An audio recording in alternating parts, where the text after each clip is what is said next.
زمونږ تجویزونه زمونږ د هغې واورېدل او د هغې نه علاوه زه د ټولو نه زیاته لاک شکر د الله تعالی دا کوم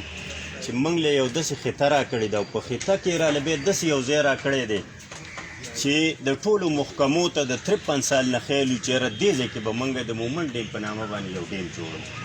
او په هغې باندې کار خو شروع شوی و خو چې د کوم وخت نه برګیډیر صاحب راغلی دی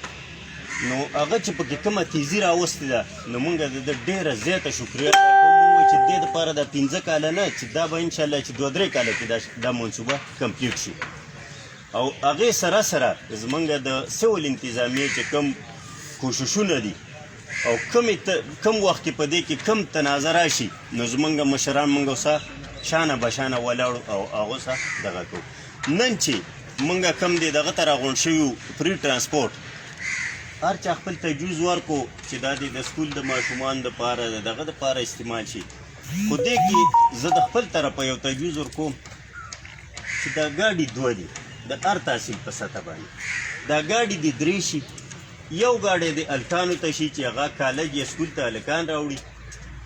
یو ګاډی د جینکو ته شي ولې چې زمونږ کم های سکولونو نه کله جینکۍ فارغ شي او FAPC کوي او هغه راځي دلته دغه ته یا ټیکنیکل دغه ته کم دلته راځي نو هغه به کم څه کې لاړ شي او زمونږ خلک کم تحصیلونه چې متاثر شوي دي زه وایم د ټوله ډسټرکټ کې به د ټول نه پسمانده تحصیلونه هم دغه چې هغه د پړانګار او هغه د پنډیلۍ تحصیل دي نو زما او دا نه چې ځان لګیني په دا دوو ګاډو د ډیم ډېر لوی فنډ دی څنګه چې مطلب دا ترې راووتو داسې یې نور فنډونه هم راوځي زمونږ د دې تحصیلونو کې ډېر زیات غریب خلک هم دي دې اړۍ له نشي تللی نن سبا چې دې ګرانۍ ته وګورئ چې 800 روپۍ د اړي ده او 100 روپۍ ته د یو طرفه لاړ شي او 100 ته د بل طرفه نو هغه به په 1400 باندې تروړه څنګه کور ته وړي نو زما دا تجویز دی چې یو ګاډی خیر د غریبانو خلکو دپاره هم وي او دا دغه تحصیل چې کوم تحصیل دي د هغه تحصیلونو ګاډي دې واخیسته شي دې له دې ټایمینګ مقرر شي څنګه چې د سکول یا د کالج ټایمینګ وي دغسې د مطلب هغه سیول خلک چې کوم وړي نو د هغې دپاره دې مطلب خپل ټایمینګ مقرر شي بله خبره نثار مومند صاحب دا وکړله امینی صاحب ته چې ته مطلب په دغه کې اسمبلی کې دا وغواړه چې موږ ته دې نه بجلي مفت راکړی شي زه عرض کوم که نه بل به دوی بیا دغه کوي خو زه ته دا عرض کوم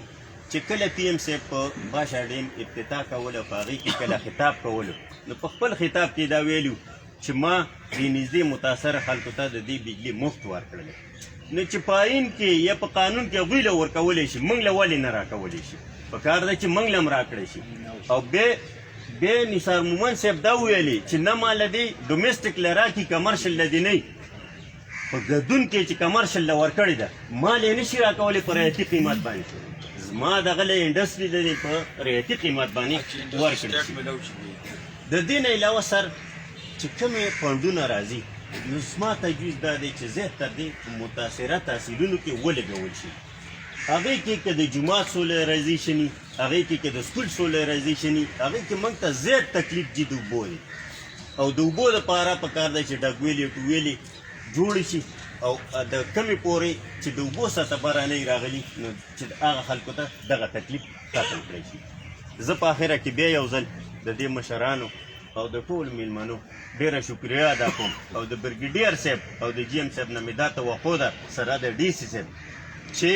زمونږ هر تجویز دوی